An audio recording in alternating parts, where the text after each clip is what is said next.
Welcome to North Carolina Wine TV. I'm your co-host, Kip Bodner. And I'm your co-host, Jeff Cohen, and we're outside drinking North Carolina wine. On a blooming country day.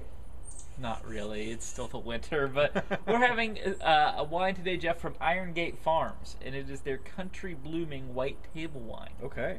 So, we're going to get to the wine in a second. Please remember, leave us a comment below if you've had the wine that we're trying, or if you have a question about it, please leave us a comment below, or you can email us, follow us on things like Facebook and Twitter and stuff that's over there in the sidebar of the blog. We'd love to hear from you in whatever way you feel like, suits you the best. Just don't call us. You can call us. We'll talk. We're down with IRL, in real life communication. What do we know about Iron Gate Vineyards, first of all, Jeff?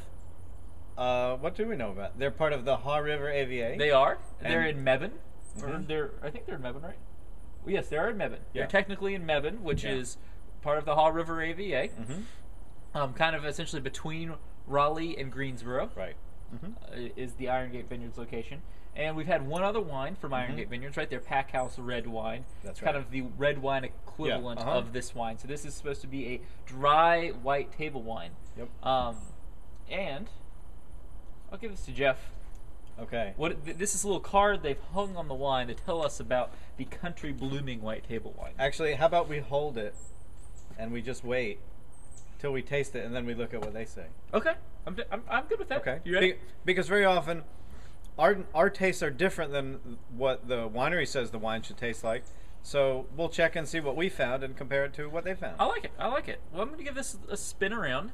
From a color standpoint, a deep, rich, kind of straight white wine, gold, yellow, not too pale. Looks like a pretty rich color white wine. From an aromatic standpoint, like a tart citrus, maybe like a grapefruit. Yeah, grapefruit is I'm getting some grapefruit there, and it's pretty viscous as I'm pretty spinning viscous. it. Yeah. I would say along with the grapefruit, I'm getting some like grass, green beans, some kind of green vegetable flavors. Okay. I'm gonna say right now that this smells like it should be a Sauvignon Blanc. Right. I would agree. Don't you think this very much smells like a Sauvignon Blanc? We've only had one on the show, right, so far, but this very much smells like a Sauvignon Blanc. Yeah.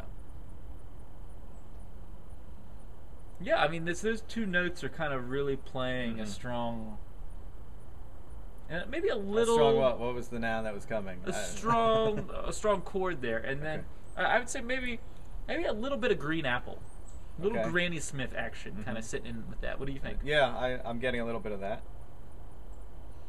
Okay. It's pretty interesting. Yeah. Well, let's give this a go. Let's try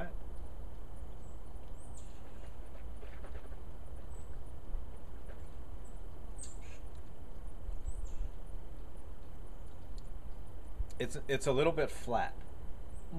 Like from a flavor standpoint, I think the first word that comes to mind is flat. But there's some minerality. There's some good minerality. Yeah. The grapefruit does transition. A little bit. It's missing something at the front. Yeah. Is where it falls flat. It's what I think when you're calling it flat, I would probably call it flabby. Right. It doesn't have enough acidity. Even though it has grapefruit flavors, which you would think grapefruit, it's really acidic. Right. It needs a little bit more acidity to kind of brighten up this wine. Yes, I would agree. 100% Riesling grapefruit. Oh, no. That 100% Riesling. Period. Without a period.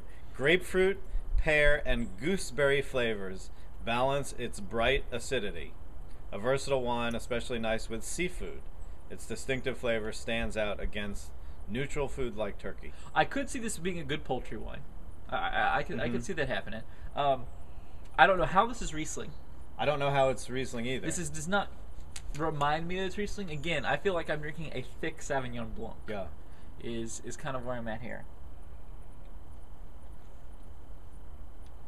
In the mouth, I'm getting grapefruit, some straw.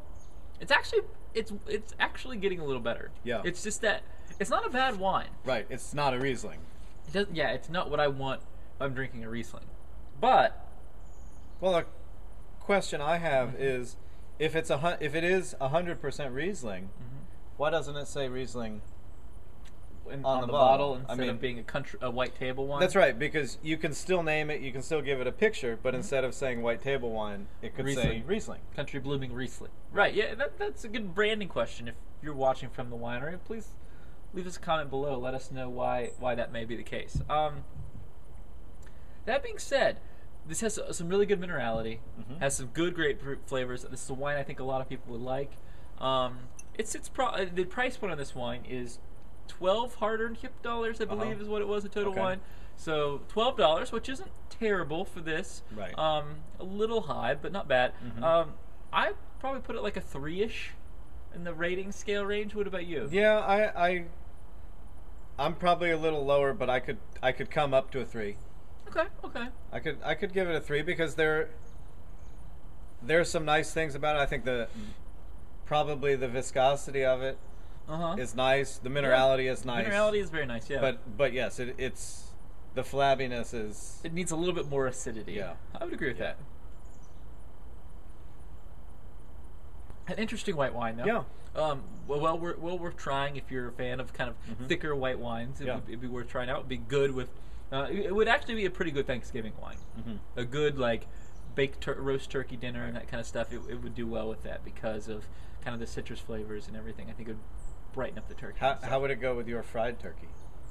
It may not have enough to go with the fried turkey. With the baked turkey, I think it would do well. Okay. I think it means there's one thing left to do. Thanks everybody for watching. We appreciate it. Here's to the Old North State.